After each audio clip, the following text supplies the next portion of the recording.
చేసిందేమున్నది? ఒక్క గ్యారంటీని అమలు చేయలేదు, ఉన్న పథకాలను కూడా కొనసాగిస్తలేదు. కొత్త పథకం వచ్చిందేమీ లేదు కానీ ఉన్న పథకాలు బంద్ చేసినావు కదా. రైతు బంధు బంద్ చేసినావు, కేసీఆర్ కిట్ బంద్ చేసినావు, న్యూట్రిషన్ కిట్ బంద్ చేసినావు, బతుకమ్మ చీరలు బంద్ చేసినావు, చెరువులలో చేప పిల్లలేసుడు బంద్ చేసినావు, దళిత బంధు పెట్టినావు, బీసీ బంధు పెట్టినావు, పిల్లలకు ఫీజు రియంబర్స్మెంట్ బంద్ పెట్టినావు. కొత్తగా ఇచ్చింది ఏం లేదు కానీ ఉన్న పథకాలు బంద్ పెట్టిండు రేవంత్ రెడ్డి.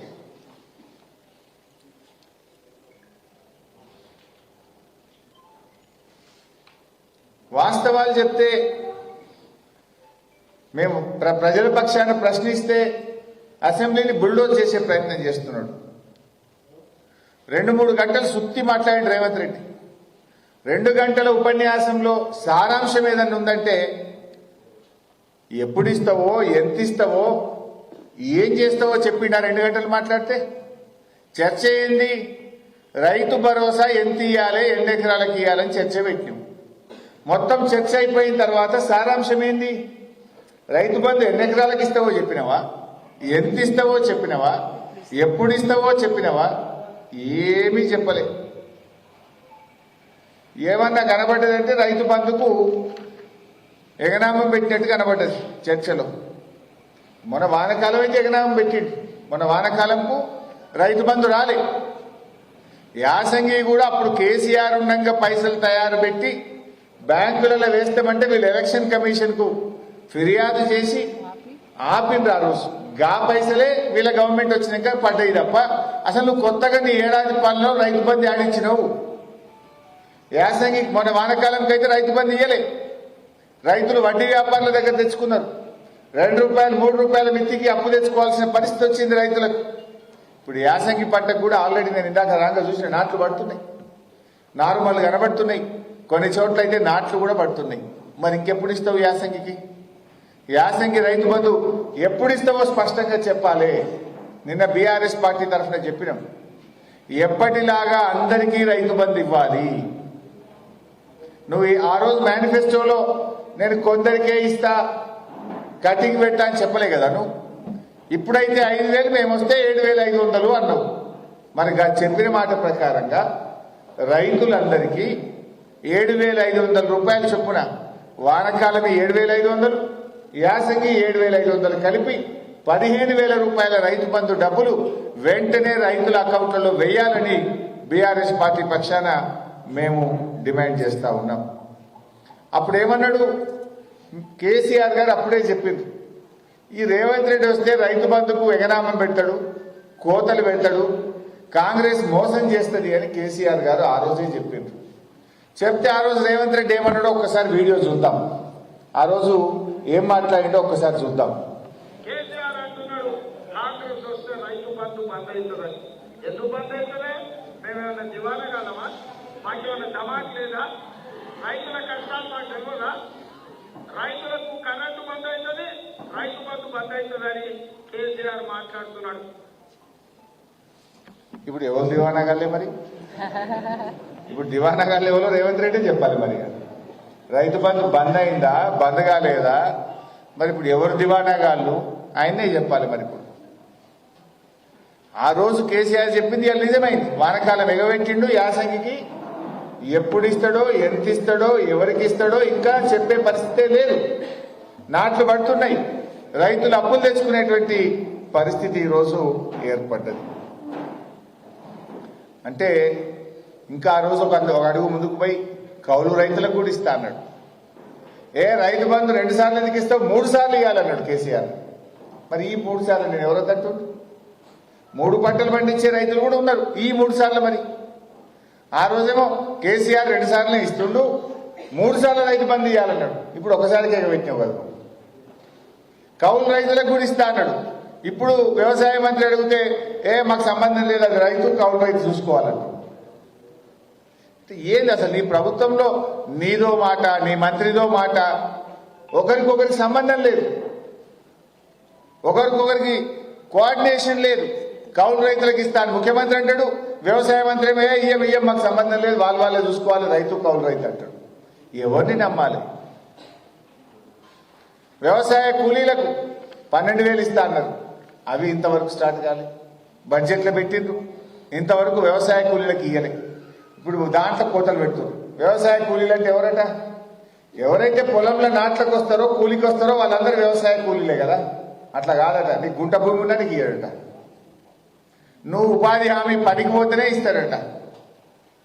దాంట్లో అన్ని కూలీలు కోతలు పెట్టే పని చేస్తున్నాడు. 5 గుంటలో గుంట భూమి 2 గంటల భూమి ఉంటే ఆయన భూమి ఉన్నట్ట. ఆ భూమితో ఆయన పంట వంటది బాగుపడతాడా? ఎకరంలో భూమి ఉన్న వాళ్ళందరినీ కూడా వ్యవసాయ కూలీలుగానే గుర్తించాలని బీఆర్ఎస్ పార్టీ డిమాండ్ చేస్తుంది. కొంతమందికి అర్ధెకరమో పావెకరమో ఉంటుంది, కానీ అవి రాళ్ళు రప్పలు గుట్టలు పంట వంటది. అట్లా 2 ఎకరాలు ఉన్న పంట వంటది. మరి వాళ్ళని కూడా నువ్వు ఇలా రైతుల కిందేసి వాళ్ళకి ఎగబెడతావా? అందువల్ల ఇవాళ వ్యవసాయ కూలీలలో కూడా వడబోత పెట్టి ఏదో మమ అనిపించే పని చేస్తున్నాడు.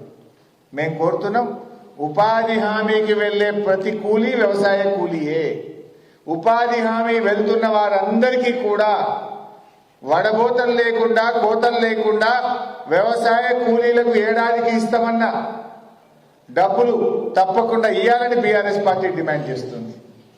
ఎకరంలో భూమి ఉన్న వాళ్ళందరినీ కూడా ఎస్సీ ఎస్టీ గిరిజనులే ఉంటారు కనుక వారికి కూడా వ్యవసాయ కూలీలకు ఇస్తామన్న డబ్బును కోతలు లేకుండా ఇవ్వాలని కూడా బీఆర్ఎస్ పార్టీ ఈరోజు డిమాండ్ చేస్తుంది. ముఖ్యంగా రైతు బంధు ఎలాంటి కోతలు లేకుండా వ్యవసాయ ఉత్పత్తులు పెరగాలి, వ్యవసాయ రంగం బాగుపడాలి, స్వయం సమృద్ధిని సాధించాలని కేసీఆర్ గారు కోతలు లేకుండా రైతు బంధు ఇచ్చారు. తిండి పెట్టే రైతులకు తొండి చేసి పైసలు ఎగ్గొట్టే పనేమో రేవంత్ రెడ్డి చేస్తుంది. కేసీఆర్ ఏమో తిండి పెట్టే రైతులకు ఎట్లన్నా ₹1 పోవాలి, వాళ్ళకి ఎంత ఇచ్చినా తక్కువే అని కేసీఆర్ అనుకున్నాడు. కానీ తొండి చేసి తిండి పెట్టే రైతులకు ఎట్లా ఎగ్గొట్టాలని రేవంత్ రెడ్డి చూస్తున్నాడు. ఇది కేసీఆర్కు రేవంత్ రెడ్డి గారికి ఉన్నటువంటి తేడా.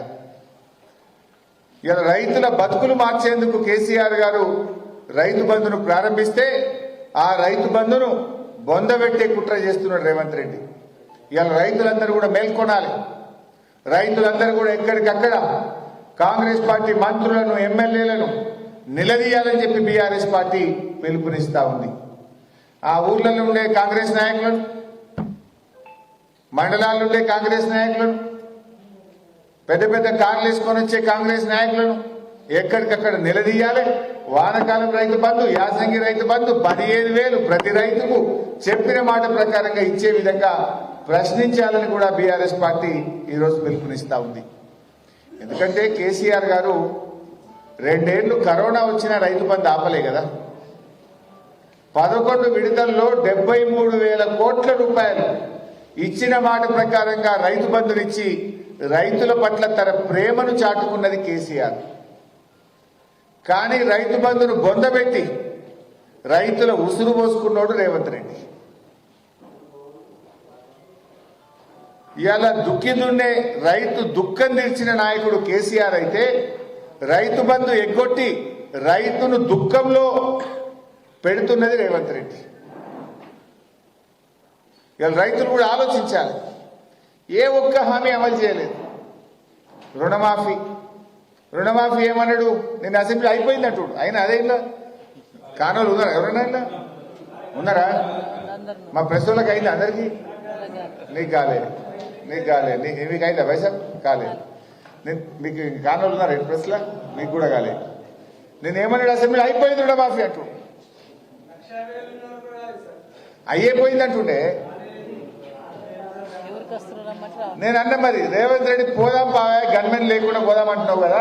మరి మా మెదక్కు ఇప్పుడు 25 తారీఖు నాడు మెదక్కి వస్తుండు. రేపు ముఖ్యమంత్రి గారికి నేను స్వాగతం పలుకుతున్నా. సరే, అమ్మవారి మీద ఒట్టు పెట్టినావు, మాట తప్పినావు. మెదక్ చర్చి మీద ఒట్టు పెట్టినావు, మాట తప్పినావు. ప్రాయశ్చిత్తం చేసుకో. అమ్మవారు చాలా పవర్ఫుల్. ఏడుపాయల అమ్మవారు. ఆ ఏడుపాయల అమ్మవారి దగ్గర ముక్కు నేలకు రాసి చెంపలేసుకొని అమ్మవారు నీ మీద ఒట్టు పెట్టి మాట తప్పినా నన్ను క్షమించు అని ఆ అమ్మవారిని వేడుకో. మెదక్ చర్చ్ ఘనమైన చర్చ్, ఏషియాలోనే 2వ పెద్ద చర్చ్. ఆ యేసుక్రీస్తు మీద ఒట్టు పెట్టి మాట తప్పినవు. ఆడ కూడా ప్రాయశ్చిత్తం చేసుకో యేసుక్రీస్తు దగ్గర. తప్పు చేసిన యేసు మహాప్రభు నీ మీద ఒట్టుబెట్టి 15 ఆగస్టులోగా మొత్తం రుణమాఫీ చేస్తా అని చెప్పి డిసెంబర్ యేసుక్రీస్తు పుట్టిన దినం నాటికి కూడా ఇంకా రుణమాఫీ చేయలేదు. ఇంకా రైతులు ఆగంలో ఉన్నారు, ఇబ్బందుల్లో ఉన్నారు. నేను మాట తప్పినా అని ఆ యేసు ప్రభువును ప్రాయశ్చిత్తం చేసుకో. ఆ యేసు ప్రభువు గొప్పవాడు, క్షమాగుణం కలిగిన వాడు. తప్పు చేసిన వాడిని కూడా క్షమిస్తాడు. పాపం చేసిన వాడు కూడా ప్రాయశ్చిత్తపడితే క్షమించే గొప్ప గుణమున్న వ్యక్తి యేసు ప్రభు. ఆ యేసు ప్రభు మీద ఒట్టుబెట్టి మాట తప్పినట్టు రేవంత్ రెడ్డి, అది కూడా ఒక్కసారి చూద్దాం. ఏం మాట్లాడిండో ఒక్కసారి గుర్తు చేసుకుందాం.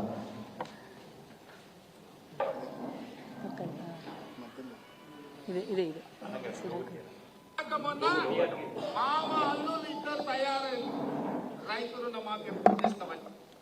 నేను ఈ వేదిక మీద నుంచి తెలంగాణ రాష్ట్ర రైతాంగానికి మెదకు చర్చి సాక్షిగా 7 రూపాయల తూకమ్మ సాక్షిగా నేను మాట ఇస్తున్నా. 15 ఆగస్టు లోపల ప్రతి రైతుకు 2 లక్షల రూపాయల లోపల రుణమాఫీ చేసే బాధ్యత మాది, మా ప్రభుత్వాన్ని. నాది మాట, నేను మాట ఇస్తున్న మిత్రులారా, తెలంగాణ రైతాంగానికి 7 రూపాయల తూకమ్మ సాక్షిగా నేను మాట ఇస్తున్నా. 15 ఆగస్టు లోపల మీ 2 లక్షల రుణమాఫీ చేసే బాధ్యత నాది. నాది అన్నాడు. ఇప్పుడు ఏమైంది మరి? क्या हो गया भैया? एक सीएम बोले तो कम से कम उसको थोड़ा तो इज्जत तो रहना चाहिए. कल के दिन इनके बाद कोई समझते क्या? నమ్ముతారా ఎవడన్నా? రేవంత్ రెడ్డి ఏదైనా మాట ఇస్తే ఇంకెవడు నమ్ముతాడా? ముక్కోటి దేవుళ్ళ మీద ఒట్టు పెట్టి మాట తప్పినోడు కాదు. చర్చి మీద పెడితివి, దర్గా మీద పెడితివి. जहांगीर पीर दरगाह पे भी इन्हें वादा करा, ప్రామిస్ కరా. అంటే అందరినీ మోసం చేసిండు. నేను అడుగుతున్నా రేవంత్ రెడ్డి, రేపు వస్తున్న కదా 25 తారీఖు, చాలా సంతోషం, రండి. మెదక్ జిల్లాలో మీరు మంచిగా దర్శనం చేసుకొని ఆ ప్రాయశ్చిత్తం చేసుకున్నాక ఏ ఊరికన్నా పోదాం, మీ ఇష్టమున్న ఊరికి పోదాం. నువ్వు గన్మెల్ని నిలిచిపెట్టు, నేను గన్మెల్ని నిలిచిపెడతా, మనమే పోదాం, ఇద్దరమే పోదాం. ఏ ఊరికన్నా పోదాం. నా ఊర్లో పోయి కసీర్ కాడ కూర్చొని మీ ఊర్లో రుణమాఫీ అయిందని అడుగుదాం. అయిందంటే నేను ముక్కు నెలకు రాస్తా, కాలేదంటే నువ్వు రాస్తావా అని రేవంత్ రెడ్డిని అడుగుతున్నా. ఏ ఊరికన్నా పోదాం మెదక్లో. నీ బుద్ధున్న ఊరికి పోదాం రేవంత్ రెడ్డి. మెదక్ జిల్లాలో 25 తారీఖు నువ్వు రమ్మంటే నేను వస్తా, నిలబడతా. నువ్వు ఏ ఊరికంటే ఆ ఊరికి ఇద్దరం కలిసి పోదాం, కసీర్ కాడ నిలబడదాం, ఊరందరినీ పిలిచి మీ ఊళ్ళో రుణమాఫీ అయిందని అడుగుదాం. మరి నువ్వు నిన్న అసెంబ్లీలో అయిపోయిందని ఎట్లా చెప్తావు? నేను అడుగుతా ఉన్నా, ఏ రకంగా చెప్తావు అసెంబ్లీలో? అంటే ప్రజల్ని మోసం చేస్తావా? బ్యాంకర్ల మీటింగ్లోనేమో 49,000 కోట్లు అన్నారు, ఆ తర్వాత 40,000 కోట్లు అన్నారు, క్యాబినెట్లో 31,000 కోట్లు అన్నారు, అసెంబ్లీకి వస్తే 26,000 కోట్లే బడ్జెట్లో పెట్టిండ్రు. ఇచ్చిందేమో 17,000 కోట్లు, షేరిందేమో 12,000 కోట్లు. 49కి వెళ్ళి 12-15కి వచ్చింది. ఇప్పుడు మొన్న ఎప్పుడో మహబూబ్ నగర్ లో చెప్పిండు 2,750 కోట్లు వేసేసిన అయిపోయింది రుణమాఫీ అన్నాడు. పడ్డాయా అంటే అవి వెళ్ళి ఇంతవరకు. ఎన్ని అబద్ధాలు ఆడతావు? అబద్ధాలకు కూడా హద్దు పద్దు ఉంటుందా? ఏమనుకుంటారు జనం నిన్ను? ఒక ముఖ్యమంత్రి మెదక్ చౌరస్తాలు నిలబడి మెదక్ చర్చి మీద ఒట్టు పెట్టి పోతివి, మళ్ళా రాబట్టివి చర్చకు. మరి ఆ చర్చిలో ఉన్న దేవుడేమనుకోవాలి? ఆ మాటలు మెదక్ ప్రజలేమనుకోవాలి? నువ్వు ఇచ్చిన హామీ అమలు చేయకుండా అమ్మవారి మీద ఒట్టు పెట్టి, చర్చి మీద ఒట్టు పెట్టి, మాట తప్పి మళ్ళా రాబట్టి మెదక్కు పోని.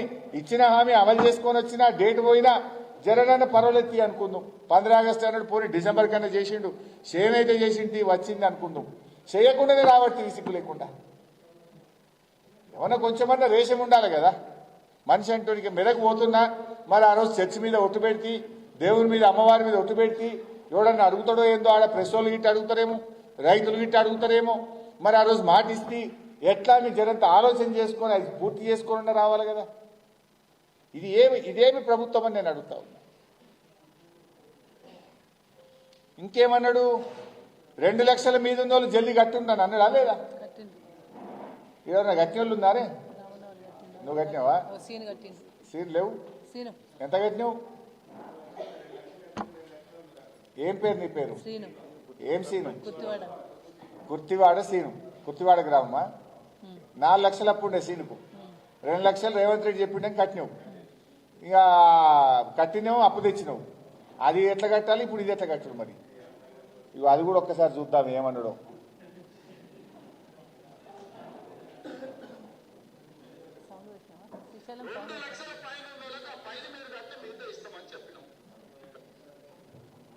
ఏమన్నాడే?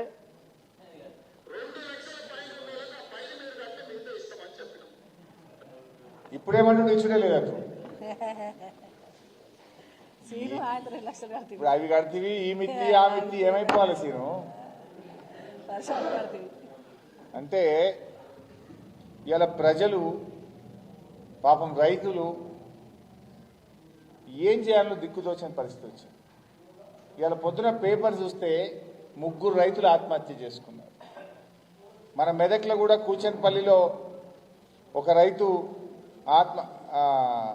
ఆత్మహత్య చేసుకున్నట్టు పేపర్లో చూసిన పొద్దున. దాదాపు 3 లక్షలు అప్పయింది. ఏం చేయాలనో తెలియక ఓ రైతు ఆత్మహత్య చేసుకున్నాడు. అంటే ఇవాళ ఒక్కరోజు 3 రైతులు ఆత్మహత్య చేసుకున్నారు. రేవంత్ రెడ్డి పాలనలో దాదాపు 400-500 మంది రైతులు ఇలా ఆత్మహత్య చేసుకున్నారు నీ ఏడాది పాలనలో. మరి నువ్వు ఏం చేస్తున్నట్టు? అంటే కాంగ్రెస్ వచ్చినాక ఇలా రైతులకు గ్రహణం పట్టినట్టు అయిపోయింది. రైతు బంద్ వస్తలేదు, రుణమాఫీ అయితే లేదు, బోనస్ అన్నాడు, బోనస్ ఉత్తదే అయిపోయింది. అన్ని పంటలకు బోనస్ అన్నాడు. అప్పుడు మక్కలకు బోనస్, వడ్లకు బోనస్, కందులకు బోనస్, పత్తికి బోనస్ అన్నాడు. ఇప్పుడు ఒకటే వడ్లు అంటాడు. ఆ వడ్లకు కూడా సన్నాలకు అంటాడు. మన మెదక్ ప్రాంతంలో దొడ్డు ఎక్కువ పడతాయి, సన్నాలు తక్కువ పడతాయి. ఇక ఆ వడ్లు కూడా ఏం చెప్పింది తెలుసా వీళ్ళు? 45 లక్షల మెట్రిక్ టన్నుల సన్నవడ్లు కొంటామని చెప్పిండు ఉత్తమ్ కుమార్ రెడ్డి. 45 లక్షలు. నిజంగా కొన్నది ఎంత తెలుసా మీకు? 18 లక్షలు. మొత్తం రాష్ట్రం మీద ఈ వానకాలంలో రాష్ట్ర ప్రభుత్వం కొంటమని చెప్పిన వడ్లు, సన్నవడ్లు 45 లక్షలు, కొన్నది 18 లక్షలు. ధాన్యం కొనడంలో ఈ ప్రభుత్వం దారుణంగా ఫెయిల్ అయిపోయింది. ధాన్యం దళారుల పాలైంది. ధాన్యం 200-300 తక్కువకే రైతులు అమ్ముకొని నష్టపోయినరు. సీజన్ స్టార్ట్ అయినప్పుడు గౌరవ మంత్రి ఉత్తమ్ కుమార్ రెడ్డి గారు 95 లక్షల మెట్రిక్ టన్నుల వడ్లు కొంటాం ఈసారి అన్నాడు. కొన్నదెంత? 44-43 ఖతం అయిపోయింది. సగమేమి ఎందుకు కొన్నారు మరి? నేను అడుగుతున్నా ఉత్తమ్ కుమార్ రెడ్డి, మిగతా సగం వడ్లు ఎక్కడ పోయినాయి? ఎందుకు కొనలే అంటే మీరు సకాలంలో సెంటర్లు స్టార్ట్ చేయలే. తేమ ఉన్నదని రైతులను కాల్చుక తిన్నారు, కటింగులు పెట్టిండ్రు. క్వింటాలకు 3-4-5 కిలోలు 3-4-5 కిలోలు తరుగు తీసింది రేవంత్ రెడ్డి ప్రభుత్వం. ఈ తరుగేందుకు, ఈ రోజుల తరబడి ఎదురు చూసుడు ఎందుకు అని 300-400 తక్కువకు ధాన్యాన్ని దళారులకు అమ్ముకున్నారు ఈ రాష్ట్రంలో రైతులు. ప్రభుత్వం వడ్లు కొనడంలో దారుణంగా ఫెయిల్ అయిందనడానికి వీళ్ళు కొన్న 44 లక్షల మెట్రిక్ టన్నులే ఒక సాక్ష్యం అని చెప్పి నేను మనవి చేస్తా ఉన్నా. చెప్పింది 95 లక్షల మెట్రిక్ టన్నులు, కొన్నది 44, సగం కూడా కొనలేదు. అంటేనే మీ గవర్నమెంట్ ఫెయిల్ అయినట్టు. మీ గవర్నమెంట్ ఫెయిల్ అయిపోయింది. వడ్లు కొనడం కూడా చేతగాని ప్రభుత్వం ఈ కాంగ్రెస్ ప్రభుత్వం. 45-50 లక్షల సన్నాలు కొట్టమని 18 లక్షలే కొన్నారు, మోసం చేసి. 45-50 లక్షల సన్నాలు కొనాలని ఎంత కావాలి? 2,500 కోట్లు కావాలి. మీరు కొన్నది 18, అంటే 900 ఖతం చేసేది. ఆ సన్నాల పైసలు కూడా ఇంకా వాళ్ళే పూర్తిగా, ఇంకా కొంతమంది రైతులకు ఇప్పటికి కూడా ఇంకా పూర్తిగా పడనటువంటి పరిస్థితి ఉన్నది. ఈ సందర్భంగా రైతులకు విజ్ఞప్తి చేస్తున్నాం. రైతులారా, మీకు రుణమాఫీ పూర్తి కావాలన్నా, అన్ని పంటలకు బోనస్ రావాలన్నా, రైతు భరోసా ఈ సంవత్సరానికి రావాల్సిన 15,000 రావాలన్నా ఎక్కడికక్కడ కాంగ్రెస్ పార్టీ నాయకులను నిలదీయండి, ప్రశ్నించండి. ముఖ్యమంత్రి గారు మాట్లాడిన వీడియోలు ఆ కాంగ్రెస్ నాయకులకు చూపించి అడగాలని చెప్పి బీఆర్ఎస్ పార్టీ పిలుపునిస్తుంది. జై తెలంగాణ. జై తెలంగాణ. ప్రెస్ మిత్రులందరికీ భోజనాలు ఇక్కడ హాల్లో ఉన్నాయి. కార్యకర్తలందరూ ఇక్కడ